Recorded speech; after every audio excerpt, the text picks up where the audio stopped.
오늘 우리에게 주시는 말씀은 레위기 25장 8절에서 10절입니다. 다 같이 한 목소리로 읽겠습니다. 너는 7 안식년을 계수할지니 이는 7년이 7번인즉 안식년 7번 동안 곧 49년이라.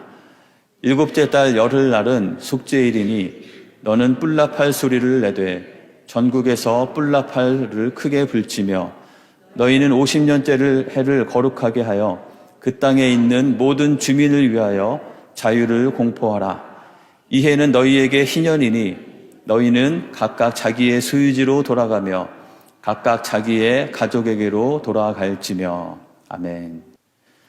앞서 광고 시간에 말씀드린 대로 2025년 우리가 함께 기도해야 하며 기도하는 것은 하나님께서 우리로 하여금 다시 시작하게 하시는 주의 은혜의 해가 우리에게 임하기를 저희가 바라면서 기도하며 2025년을 맞고 있습니다. 저희가 이것을 위해서 제가 1월 첫째 주에 말씀을 전했는데요.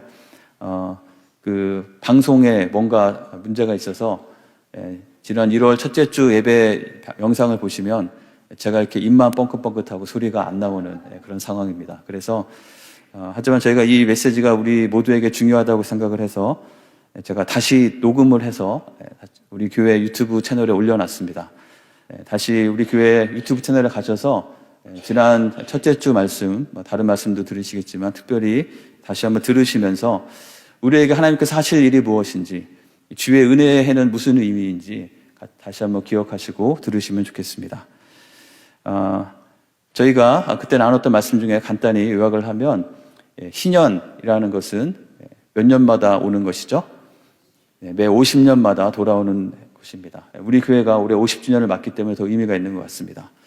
예수님께서는 이 희년을 주의 은혜의 해라고 말씀하시면서 바로 예수님의 사역이 이 희년의 정신대로 우리를 자유하게 하시고 우리를 회복하시고 우리로 하여금 다시 시작하게 하시는 그 사역이 예수님의 사역이라고 선포하시고 시작하셨던 것이죠. 이 희년은 구약시대에 주었던 희년의 그 법칙은 그들 가운데 있던 모든 특별히 경제적인 얽히고 설킨 문제들을 다 자유케 하시는 그런 해였습니다. 그들의 모든 빚이 탕감되어지고 그들의 종되었던 신분이 다 회복되어지고 얽매였던 어떤 것들로부터 자유하게 되는 해가 바로 희년, 주의 은혜의 해였던 것이죠. 그리고 그 기간 동안에 안식을 하면서 모든 것들이 다시 회복되고 다시 리스토어되고 다시 충전이 되는, 재충전이 되는 그런 시간으로 하나님께서는 희년을 선포하라고 하셨고 허락하셨습니다. 그리고 그 희년을 보내면서 다시 시작되는 앞으로의 50년을 위해서 다시 준비되고 시작하게 하시는 것이 바로 이 희년, 주의 은혜의 해의 의미인 것이죠. 예수님께서도 예수님의 십자가의 보혈로 말미암아 죄 가운데 얽매였던 우리를 자유케 하시고 하나님의 자녀됨을 다시 회복시켜 주시고 우리가 주님 앞에 나갈 때 우리에게 하나님의 은혜로 우리를 다시 채워주시면서 우리로 하여금 더 이상 우리의 연약함 가운데 넘어짐과 깨어짐 가운데 한탄하며 사는 것이 아니라 하나님께서 주시는 힘을 가지고 주님께서 우리에게 보여주시는 꿈과 비전을 가지고 살아가게 하시는 것이 예수님께서 우리에게 하시는 놀라운 일인 것입니다. 우리가 이전과 같은 죄인된 삶에 똑같은 삶을 사는 것이 아니라 예수님을 통해서 선포되어지는 주의 은혜의 해를 경험하며 예수께서 우리를 자유케 하시고 회복하시는 그것을 경험하면서 우리는 하나님과 함께하는 삶에 새로운 차원의 영생의 삶을 다시 시작하게 하시는 것이 바로 예수님께서 우리에게 주시는 주의 은혜의 해인 줄 믿습니다. 그 은혜의 해가 특별히 2025년을 보내는 우리 모든 성도님들 가운데 함께하는 우리 가운데 풍성하게 임하기를 간절히 축원합니다. 그래서 저희가 이 희년에 대해서 어쩌면 성경에서 별로 주목하지 않았던 그런 주제라면 적어도 우리 교회 성도님들은 올 해를 보내면서 이 희년은 과연 어떤 것인지, 어떻게 지키는 것이고 어떤 방법이 있고 어떤 의미들이 있는지 모두가 다 희년의 전문가들이 되시면 좋겠습니다. 그래서 저희가 희년에 대해서 조금 더 몇 번 더 말씀을 나누게 될 텐데요. 한 가지 이런 질문을 드려보게 됩니다. 희년이라는 것은 굉장히 이상적이고 이것이 정말 잘 지켜지게 된다면 이 공동체 안에 있는 사람들은 굉장히 안정감을 누리고 살아갈 수가 있겠죠. 자신이 의도치 않게 어떤 실수와 실패가 있다 하더라도 요즘 사는 세상은 한번 잘못 미끄러지면 돌이킬 수 없을 만큼 계속해서 더 악순환이 지속되면서 헤어나올 수 없는 그러한 사회들이 이 세상의 모습이지만, 희년이 잘 지켜지는 그런 공동체 안에 있다면 그 귀한 안전장치 안에서 그들은 새로운 기회가 부여받고 실패할지라도 절망하지 않고 다시 회복되는 것을 기대하며 살 수 있기 때문입니다. 그런데 과연 이 희년은 잘 지켜졌을까요? 어떻게 생각하십니까? 이스라엘 백성들에게 주어진 이 희년의 규례는, 그 법칙은 그들 가운데 잘 지켜졌을까요?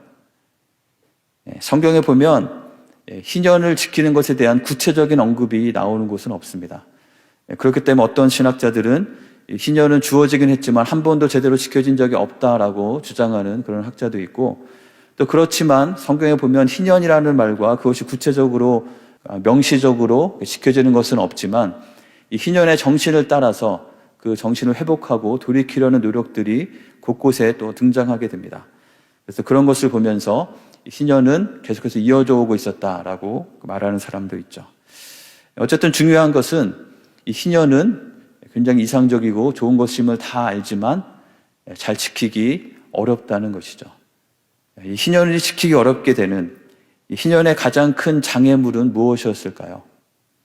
어떻게 생각하십니까? 이것은 우리의 어떤 상식으로 생각할 수가 있겠죠. 내가 만약에 무언가를 실패하거나 어려움에 처해서 무언가 회복을 간절히 바라는 입장이라면 이 희년은 너무나 기다려지고 희년을 잘 지키는 것이 너무나 쉽고 그렇게 지키는 것은 당연하게 여겨질 것입니다. 하지만 문제는 내가 그런 약자의 입장이 아니라 내가 모든 것을 가지고 있고 더 많은 땅을 소유하고 있고 다른 사람을 종으로 부리고 있는 사람의 입장이라면, 내가 어떤 기득권을 가지고 있는 사람의 입장이라면 이 희년이 돌아오는 것이 반가울까요? 그렇지 않을까요? 반가워야 하는 것이 정상임에도 불구하고 그렇지 않은 것이 우리의 솔직한 마음이죠. 그 솔직한 마음이 무엇입니까? 그것은 바로 우리의 죄성입니다. 우리의 욕심 때문에 그런 것이죠. 하나님께서 우리에게 주신 하나님의 자녀된 삶의 그런 삶의 모습을 살지 못하게 하는 가장 큰 문제는 바로 우리의 욕심의 문제들인 것입니다. 그래서 이 희년이 선포된다 할지라도 우리의 욕심에 따라서 아마도 추측해 보건대 처음에는 내가 돌려보내야 할 것이 한 10가지 정도가 있었다면 그 중에 한 9가지만 돌려보내다가 그 다음에는 점점점 그것이 희석되어서 7가지, 6가지, 5가지, 그러다 점점 그냥 무시하며 살던 것이 이스라엘 백성들의 모습이 아닐까 생각해 보게 됩니다. 실제로 이스라엘 백성들의 모습을 보면 이 희년뿐만 아니라 하나님께서 그들에게 지키라고 하신 그 말씀들이 그들의 삶 가운데 그 기준이 하나씩 희미해져 갈 때, 어느 순간에는 하나님의 말씀이 어디에 있는지, 율법의 말씀이 어디에 있는지 찾지도 못하고 있는 그런 상황들이 그들 가운데 있을 때 그들의 삶은 하나님께로부터 멀어지게 되고, 하나님께서 그들을 심판하시지 않으면 그들이 회복될 수 없는 그런 상황에 처해서 하나님의 다른 민족들을 통한 심판들이 역사가 반복됐던 것을 우리는 기억하게 됩니다. 그리고 그들이 회복됐던 것은 다시 그 말씀이 그들에게 들려지게 되고, 그 말씀 안에 그들이 놓치고 있었던 그 기준들을 다시 회복해 갈 때 그들의 삶에 새로운 역사가, 새로운 회복의 은혜가 있었던 것을 우리는 기억하게 됩니다. 그래서 이 희년도 인간들의 욕심들 때문에 잘 지켜지지 못했었지만, 어쩌면 우리에게도 이 희년의 정신은 너무나 이상적이고 좋지만 과연 그것이 잘 될 수 있을까?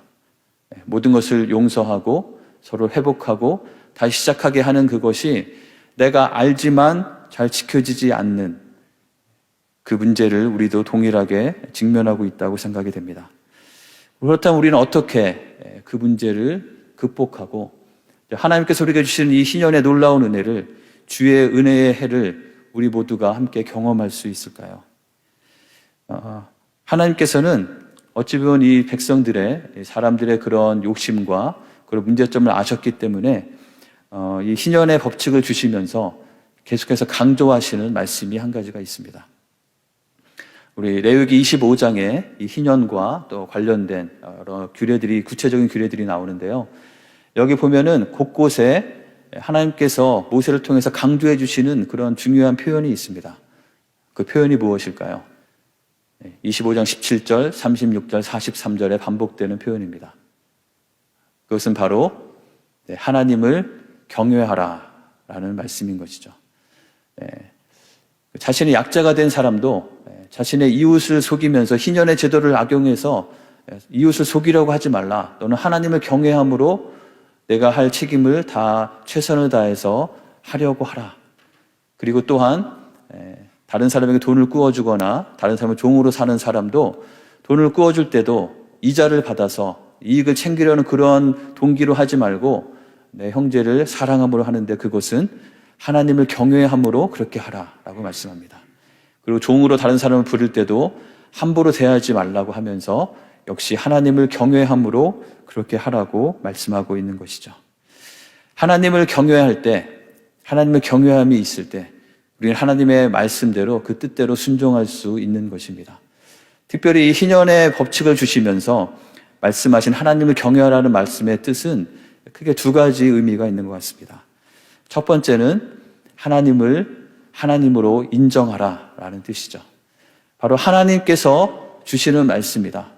내 형제들은 나의 자녀들이다. 나는 너희 모두의 하나님이다 라고 말씀하시면서 나의 생각과 나의 계획과 나의 욕심과 나의 욕구대로 사는 것이 아니라 하나님을 하나님으로 인정하면서 하나님께서 하시는 말씀대로 순종하라. 하나님을 하나님으로 인정하고 두려워할 줄 알아라 라고 말씀하는 것이죠. 두 번째 의미는 이것입니다. 이 희년의 법칙을 주시면서 하나님께서 사람들이 무엇을 걱정할지 잘 아셨던 것 같습니다. 자, 안식년과 희년을 맞이하면 그 해가 다가오면 어떤 걱정들이 생기게 될까요? 이 희년과 안식년에는 땅을 농사 짓지 않고 1년 동안 땅을 놀리도록 했습니다. 농사를 짓지 말라는 것이죠. 자, 그럼 당장 어떤 걱정이 생길까요? 내년에 농사 안 짓고도 먹고 살 수 있을까? 그렇죠? 어떤 때는 저 풍년이 들기도 하고 어떤 때는 좀 흉년이 들기도 해서 내가 열심히 노력해도 이것이 잘 될지 안 될지 알 수 없는데 과연 이 말씀대로 1년 동안 땅을 놀릴 때 그에 먹을 것이 있을까? 희년은 더 심하죠. 왜냐하면 안식년이 끝나고 나서 희년이 오기 때문에 2년 연속으로 쉬어야 되는 그런 상황입니다. 과연 먹을 수 있을까? 그런 걱정이 오게 될 것입니다. 그래서 하나님께서는 이 희년의 법칙을 주시면서 어떤 약속을 하셨냐면 그 안식년이 되기 전 6년째에 소출을 3배로 더하여 주시겠다라고 약속을 하십니다. 그래서 그 2해 동안 먹을 것이 충분하도록 공급할 테니 너희는 이 규례를 잘 기억하고 지켜라 라고 말씀하고 있는 것이죠. 우리가 하나님을 경외한다는 두 번째 의미는 하나님을 신뢰한다는 것입니다. 하나님께서 우리에게 말씀을 주실 때, 하나님께서 우리에게 무엇을 명령하실 때 그것이 내가 하기 싫고 내가 따르지 않고 싶다 할지라도 그것을 주시는 하나님은 선하신 분이시고 또 내가 그것을 할 때 나의 모든 것을 책임지시고 채우시는 분임을 우리가 믿음으로 하나님을 신뢰할 때 우리는 그 하나님을 하나님으로 인정하고 경외하며 우리에게 주시는 말씀을 듣고 순종할 수 있는 것입니다. 오늘 25장에 나오는 이 희년의 규례들을 살펴볼 때 그 가운데는 하나님께서 굉장히 하나님의 지혜 가운데 이 희년의 그 타이밍을 허락하신 것을 발견하게 됩니다. 오늘 본문 8절부터 10절인데요. 여러분 이것을 잘 보시면 한 가지 약간 좀 의문스러운 것이 있을 수 있을 것입니다. 왜냐하면 희년은 50번째 해가 시작되는 해라면 50번째 해의 그 1년 중에 어느 날짜에 희년이 선포되고 어느 날부터 모든 것이 돌이키도록 해야 될까요? 하나님께서 명령하신 이 규례에는 며칠 날 그것을 하라고 되어 있습니까? 9절에 보시면 7째 달 열흘날은 숙제일이니 그날 납불나팔을 불면서 이 희년이 시작되는 것으로 이렇게 말씀하고 있습니다. 왜 7째 달 열흘일까요? 7월 10일. 사실 우리 교회 창립기념주일이 7월 둘째 주일이거든요. 그래서 뭔가 우리 교회랑 맞는 것 같다 싶은 생각이 들기도 합니다. 과연 왜 그런 것일까? 이것은 이스라엘의 유대인들의 그 달력을 좀 저희가 이해할 필요가 있는데요. 이들의 달력은 이들이 사용하는 것은 민간력과 종교력 두 가지가 있습니다. 이것은 우리가 쓰는 양력과도 또 다른 달력인데요. 그 중에 이 종교력으로 기준을 할 때 첫 번째 달, 종교력으로 새해가 시작하는 첫 번째 달을 니산월이라고 부릅니다. 근데 이 니산월은 원래 민간력에 따르면 원래는 7번째 달, 7월이었습니다. 그런데 이 7번째 달이었던 니산월을 하나님께서 너희는 이 달을 너희의 한 해의 첫 번째 달로 삼으라 라고 명령을 하시면서 이 달이 첫 번째 달이 되게 됩니다. 왜 그렇게 하셨을까요? 힌트는 니산월에는 6월절이 있습니다. 바로 출애굽할 때 애굽 땅에서 이스라엘 백성들을 끌어내시면서 그 6월절을 통과하게 하시면서 이제부터는 너희가 그 애굽의 종되었던 그 노예 생활을 하던 자들이 아니라 하나님의 백성으로서 새로운 정체성을 가지고 시작하는 그런 순간이기 때문에 너희의 날짜도 이번 달이 너희의 한 해를 카운트할 때 첫 번째 달로 삼으라 라고 말씀을 하셔서 이 니산월이 원래는 7번째 달이었는데 이 달이 첫 번째 달이 되게 되었던 것이죠. 자, 그러면 자동적으로 어떤 일들이 연쇄적으로 일어나게 될까요? 한 달이 6개월이 당겨졌기 때문에 다른 달도 다 이어서 움직이게 되죠. 그래서 7월의 이름은 티슈리월인데요. 이 달은 원래는 그들의 첫 번째 달이었는데 이 달이 7번째 달로 순서가 바뀌게 됩니다. 이 티슈리월에는 나팔절이 있고요. 대속죄일이 있고 초막절이 있습니다. 이 나팔절은 7월 1일인데요. 그러니까 원래 그들에게 사용되던 민간력에 따르면 7월 1일은 무슨 날이 될까요? 새해 첫날이 되는 것입니다. 신년일이 되는 것이죠. 이 나팔절을 로시 하샤나라고 부르는데요. 이 뜻은 무엇이냐면 로시는 헤드, 머리, 맨 앞이라는 뜻이고 하샤나는 그 해라는 뜻입니다. 그 해에 가장 머리가 되는 날이다라는 것이죠. 우리도 연초에 무엇을 하면 연두 기자회견 이런 말 쓰지 않습니까? 그런 것처럼 나팔절은 그 신년이 시작되는 것을 의미하는 날입니다. 근데 그 날에 나팔을 불도록 했기 때문에 우리가 나팔절이라고 부르는 것이죠. 그리고 그로부터 열흘이 지나게 되면 대속죄일이 있게 됩니다. 이 대속죄일은 이스라엘 백성들이 하나님 앞에 나가서 하나님의 속죄하심을 확인하고 확정을 받는 날입니다. 대속죄일이 이스라엘의 중요한 절기가 되는 이유는 이스라엘 백성들이 하나님 앞에 나아갈 수 있는 그런 날이기 때문입니다. 그들이 어떤 죄를 범하거나 문제가 있을 때마다 그들은 수시로 하나님 앞에 나아가서 제사장을 통해서 제사를 드리게 되죠. 그럼 제사장은 그 제물들을 가지고 어디까지 나아가서 제사를 드리게 됩니까? 성전 안에 있는 성소까지 나아가게 됩니다. 근데 성전 안에는 성소 말고 그 안에 공간이 하나가 더 있죠. 그것을 뭐라고 부릅니까? 지성소라고 부릅니다. 그 지성소는 하나님의 언약궤가 있는 곳이고 하나님께서 직접 임재하는 곳을 상징하기 때문에 그 앞에는 휘장으로 가려져 있고 아무나 함부로 들어가지 못하게 했습니다. 아무나 함부로 들어가면 어떻게 됩니까? 바로 그 자리에서 죽는 일이 벌어지게 된 것이죠. 그런데 1년에 단 하루 그 지성소 안에 들어가서 하나님을 만나며 그 언약궤 위에 있는 그 속죄소에서 하나님의 속죄하심을 확인받는 그런 시간이 있었습니다. 그 하루가 바로 7월 10일 대속죄일인 것이죠. 그래서 이것은 속죄일인데 그날이 너무나 크고 중요하기 때문에 대자를 붙여서 대속죄일이라고 이렇게 부르게 되는 것입니다. 그 시간에는 대제사장들도 자기 자신의 죄를 다 씻는 그런 예식을 잘 하고 깨끗하게 준비된 마음으로 그 안에 들어갈 수 있었습니다. 그들의 옷에 방울을 달고 허리에는 줄을 묶고 들어가게 되죠. 왜 그런 것일까요? 대제사장이라 하더라도 하나님 앞에 죄된 모습을 가지고 합당치 않게 들어가게 되면 죽임을 당할 수밖에 없기 때문입니다. 그래서 대제사장이 들어갔는데 방울 소리가 들리지 않으면 어떻게 된 건가요? 죽은 것이죠. 그러면 들어가서 꺼내올 수 없기 때문에 그 줄을 잡아당겨서 꺼내는 그런 모습으로 있었던 것입니다. 그만큼 하나님 앞에 나아가는 그 하나님의 임재 가운데 나가는 것은 너무나 놀랍고 또 엄위한 것이고 우리가 함부로 할 수 없는, 상상할 수 없는 그러한 것이었던 것이죠.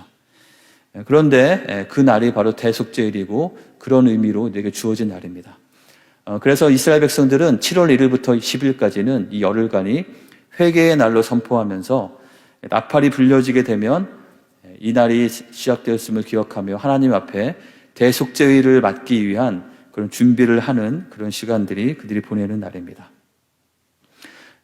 이 레위기 23장에 이 나팔절과 속죄일에 대한 내용이 잘 나와 있습니다. 나팔절은 일곱째 달 첫날입니다. 그러니까 1월 1일이 되겠죠.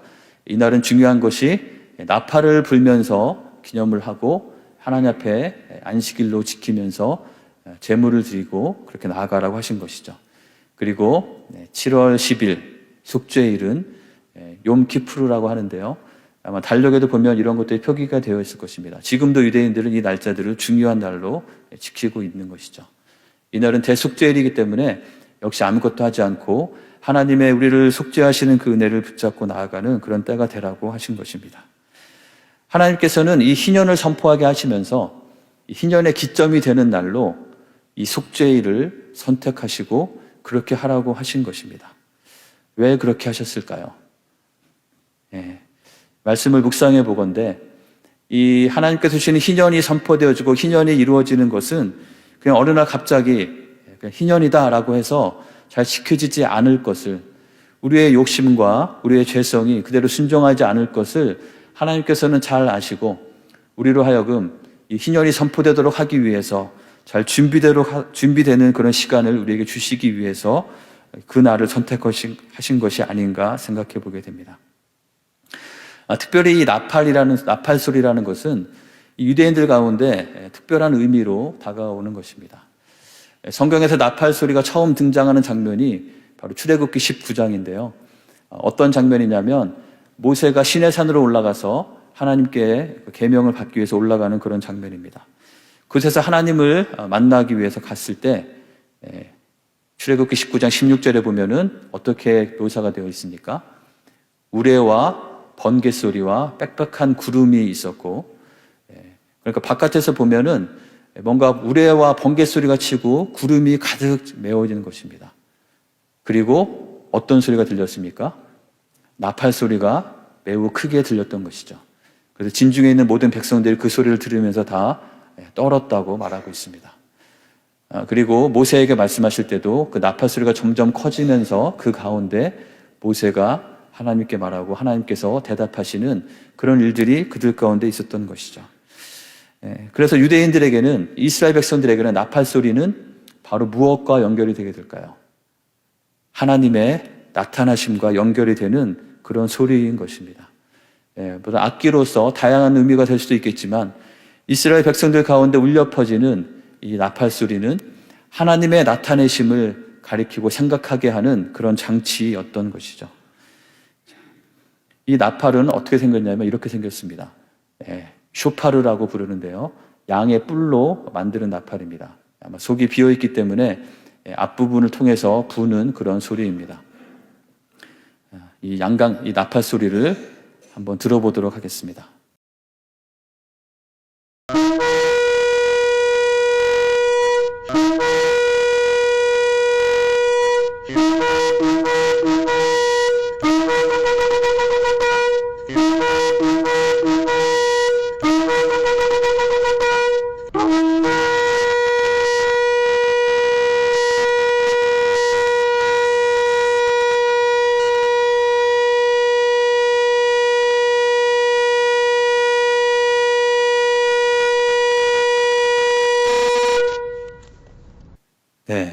호흡이 굉장히 길죠.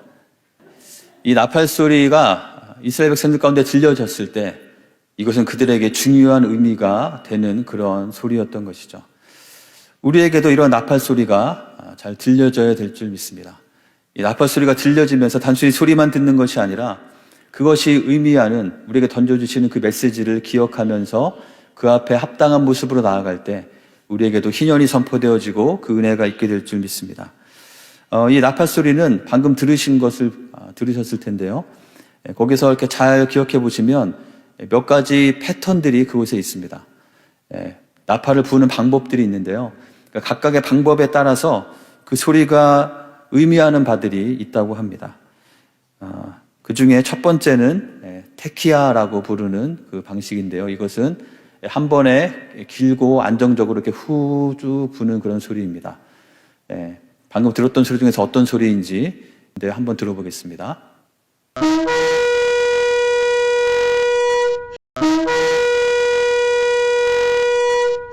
이스라엘 백성들 가운데 이 소리가 들려질 때 그들은 무엇을 연상하게 되냐면, 그들에게 기억하라고 던져지는 메시지는 무엇이냐면 바로 하나님의 나타나심, 그리고 하나님의 권위 앞에 나아가라 라는 그런 뜻인 것입니다.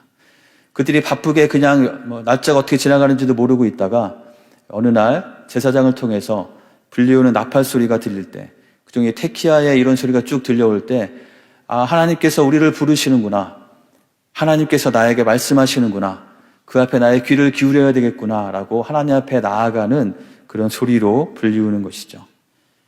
두 번째는 쉐바림이라는 그 방식이 있습니다. 이것은 3번 끊어지는 짧은 소리입니다. 한번 들어보겠습니다.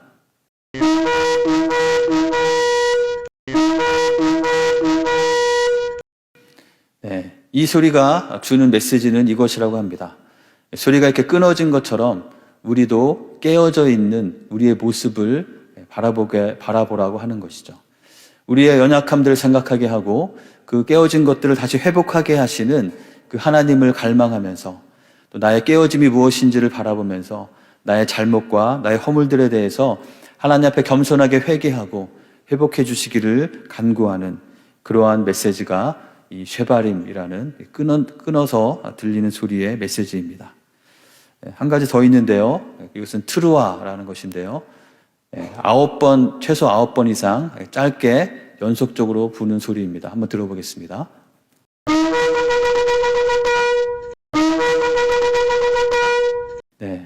방금 들으면서 느끼는 것처럼 이 소리가 우리에게 주는 메시지는 무엇일까요?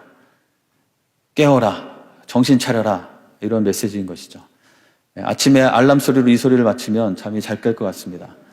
무언가 세상 가운데 내가 정신을 잘 차리지 못하고 그냥 흘러가는 대로 살고 있었다면 너희는 정신을 차려라, 깨어라, 일어나라, 각성하라 라고 경고하시는 그런 메시지가 이 나팔 소리, 트루아 소리를 통해서 우리에게 전달되는, 선포되는 메시지인 것이죠.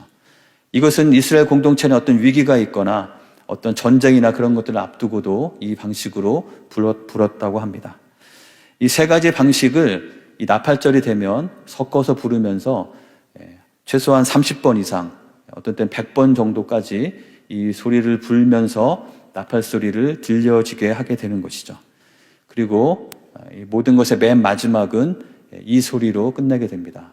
이거는 테키아 게돌라라고 부르는데요. 가능한 호흡을 다해서 최대한 길게 내는 소리입니다. 한번 더 들어보겠습니다.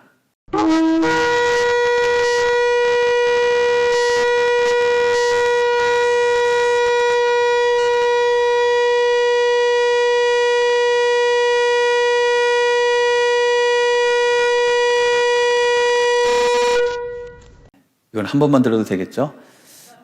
이 소리가 의미하는 것은 하나님께서 마침내 마무리하시고 승리하셨다, 하나님의 구원과 하나님의 속죄가 선포되는 그런 소리인 것이죠. 하나님께서 우리에게 주시는 온전한 해방과 자유가 선언되는 그런 소리인 것입니다. 이러한 소리들이 이스라엘 백성들 가운데 울려 퍼지는 그 나팔절, 그 시간을 통해서 그들이 하나님을 다시 생각하고 하나님 앞에 자신의 깨어진 것들을 돌아보고 자신이 잘못했던 것들이 무엇인지 다시 기억하고, 하나님께서 우리를 향해서 그냥 세상에 흘러가는 대로 그렇게 욕심에 따라서 살아가지 말고 정신을 차려라라고 하시는 그 소리를 들으면서 하나님께서 우리를 온전하게 회복하실 그날을 기대하면서 나아가는 모습, 그런 것을 통해서 그것이 있고 난 다음에 이 속죄일에 다시 한번 이 나팔 소리를 듣게 하시면서 희년의 은혜를 그들에게 주셨던 것이죠. 바로 이 희년을 맞기 위해서 우리에게 필요한 것은, 그래서 이렇게 생각할 수 있겠습니다. 바로 나팔 소리를 듣는 것입니다. 나의 삶 가운데 임재하시는 하나님의 권위 앞에 나아가라는 그 음성을 듣는 것입니다. 그리고 그 하나님의 권위 앞에서 하나님의 말씀하심에 귀를 기울이는 것이죠. 그리고 그 안에서 나의 연약함과 나의 깨어짐을 겸손하고 솔직하게 바라보면서 나의 잘못들에 대해서 회개하고 나아가는 것입니다. 그리고 우리가 우리도 모르게 젖어가는 세상의 가치관을 벗어버리고 깨어서 하나님의 뜻이 무엇인지 다시 돌이키도록 하기 위한, 내 마음에 느껴지는 대로 그냥 살아가는 것이 아니라 무엇이 하나님의 뜻인지를 생각하고 그렇게 돌이키라는 그 음성을 듣는 것입니다. 그리고 나는 할 수 없지만 하나님께서 해주실, 내가 믿음으로 하나님의 경외함으로 믿고 순종하며 나아갈 때 하나님께서 모든 것을 자유하게 하시고 회복하시고 하나님의 참된 구원을 이루실 것을 사모하고 기대하라라는 그 음성을 들으며 나아가는 것이죠. 여러분에게는 이 나팔 소리가 들리십니까? 올 한 해를 시작하면서 하나님께서는 우리에게 주의 은혜의 해를 주시겠다고 약속하신 줄 믿습니다. 그것을 우리가 정말 경험하고 누리기 위해서는 이 나팔절과 속죄일 사이에 열흘간의 시간이 있었던 것처럼 우리도 그 나팔 소리가 우리의 귀에 들려지는 것을 들림에도 불구하고 외면하지 않고, 아니면 그냥 귀를 틀어막고 나는 내 마음대로 살겠다라고 고집하지 않고 주님의 그 나팔 소리를 들으면서, 때로 나팔 소리가 우리 귀에 좀 거슬리고 불편하다 할지라도 그 소리를 들으면서 그 가운데 우리에게 주시는 주님의 그 음성을 듣고 그것에 합당하게 준비해 갈 때 우리에게 참된 이러한 주의 은혜의 해가 임하게 될 줄 믿습니다. 우리 나팔 소리 한 번 더 듣고 말씀을 마치도록 하겠습니다.